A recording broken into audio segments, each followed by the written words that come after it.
We only really pay attention to the state of the economy or interest rates when we're buying a house or taking out a car loan, or when politicians are taking a dig at their opponent.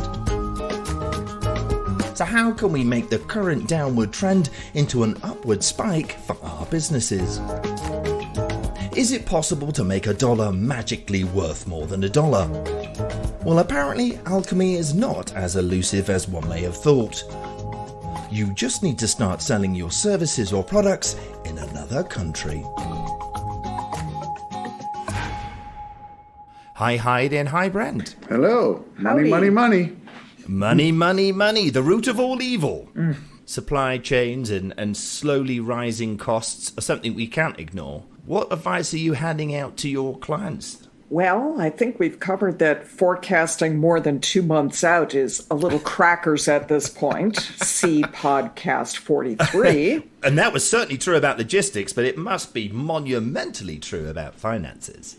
Finance is hitting a really weird spot. And I think if there's a real reason we pulled out this topic, it's because we're seeing weirdness and behaviors we don't frequently see. So that's worth paying attention to. Right. We have low unemployment, so that means a lot of people are working, but by a lot of people working, for some reason, we're still in recession and inflation cycle, which is opposite of what should be happening with low inflation. So how do we explain that? And as a small business, how do we deal with it? Our employees deserve and need more money because things are changing. Our costs are going up. Transportation costs are going up. Material costs are going up.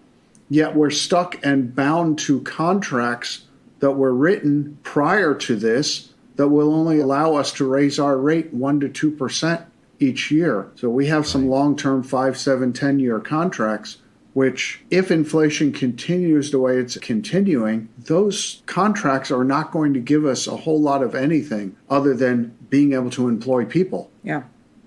And I'll give you a little case study here. Our next door neighbour, she works for a large restaurant chain. And during COVID, when all of the restaurants were shut, she was still handing out retainers to the head chefs because they anticipated, and rightly so, that these guys would be poached, forgive the cooking pun, poached by other companies immediately after COVID was over and restaurants would open. Well, it's an interesting dynamic that they did because the airlines are having the same problem with pilots. When the pandemic happened and the pilots were told, we don't need you, what did they do? They went to FedEx, they went to DHL, they went to cargo and started flying cargo planes, which is a lot less headaches than flying a commercial airliner, and especially the way they're treated by the airlines. And now they're having a hard time pulling them back in. Should have they done something for that audience, And those pilots? Kudos to the restaurant group for having been that forward thinking, because there are a lot of organizations that weren't, who are currently in the middle of a lot of blame storming with the staff as to why they can't rehire. Right. One of the things I find particularly peculiar in the inflation and monetary fluctuation at the moment is because of Brexit, because of interest rates here in the US, you're looking at just about parity between the euro and the dollar. And the dollar may actually surge above the euro. And this is a strange factor that I think is really going to be of relevance to small businesses, because that means the cost of exports, the cost of imports are going to vastly look different.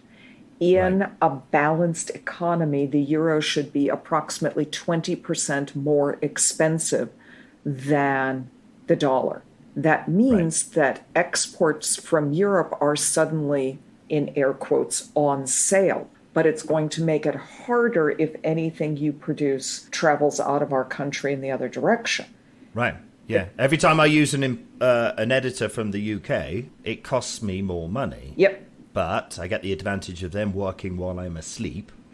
And editors that I've worked with before, there's a certain standard of the work that they produce that I'm very happy with. Well, you as a small business owner should be thrilled to employ more people from the UK because they have so tanked their economy through Brexit. You could be looking at their wages going on sale for you and dropping in comparison to the dollar by 20% over the next couple months. But it makes me valueless to UK They're not going to hire you because as an editor. Exactly. Right. You've become more expensive. Yeah. I've become, irrelevant. If it's the same cost, why bother? Yeah. So there are some real impacts of this for small businesses, for people who are dependent on tourism. Europeans are not going to be coming to the United States if it's that much more expensive to come here. Yeah, absolutely. So besides writing in your spreadsheet plus or minus 10% or tolerances or these variables, and beyond just thinking about staff, what else should we be thinking about when putting together our financial forecasts? Let's think of an organization as a home. And a home has very specific expenses that have to happen every month. Sometimes those expenses get expanded beyond what they should. 6 different TV subscriptions. I'm sure your household has many of them also. Can you look at the expenses of your business and then make logical positioning of what should we trim back and what should we continue because it might be a good exchange rate? Because the software that Org-ology uses is not based in the U.S. I'm paying a fee outside of the U.S. to use it, which makes a conversion rate. So right now, I'm more than happy to use a software company based in Europe because my dollar is worth more going that way. Right. So figuring out where are you paying money, where are you getting money from? Right now, our European clients are paying us. If they're paying us in euro, we're going to leave it there. We're not going to convert it to dollars. We will just leave it in euro. Right. Because there's no sense in converting it right now because we'd be at a 14% loss on our revenue, which makes no sense. And that's part of the really interesting. I started this by saying strange things are happening right now. There should not be, and there most probably will not be, long-term parity between the dollar and the euro. No. So that means that if you are earning euro now, perhaps you hold on to it because in 2 to 3 years, it should go up by 20 to 30% comparative to where it is now. Yeah. Leave it in your British bank account. Wait until the euro's strong again, or the pound is strong again. I'm not quite sure how long we'd have to wait for that one. Could be a while. All I can say is you left Boris in charge of it. You're surprised that it's gone up? Yeah. But there you go. Is that another facet of Org-ology then? We're talking finances now. It's part of organizational performance. We do look at it. We do help them make some good decisions around that. Yeah. We can give them guidance. What they do with it is entirely up to them, much as an attorney can give you guidance. You decide what to do, what not to do. We put it under strategy and operations, which is where it belongs. Yeah. It's not our primary goal is not to go in and look at spreadsheets and solve their financial problems. But if we see something like this, an external happening that could be impacting them, we will absolutely help them figure out how to maneuver around it. And I really believe that small businesses should not regard themselves as, oh gosh, I'm small, it doesn't impact me. Right. This type of international financial fluctuation is going to affect everyone, no matter where you are. So being informed of it, having an idea of how it will play and reflecting that back on your business model, that's pretty important for anyone. Yeah. If you're a $20 billion a year global business, you've dealt with currency fluctuations for years. Yeah. You may be willing to take that risk and just keep converting that foreign dollars back into US dollars if you're based here. But for a small business, if we're losing 10 or 12% of our revenue based on where it's coming from, that ends up being a lot of money. Percent-wise. Yeah. It's a significant amount of money.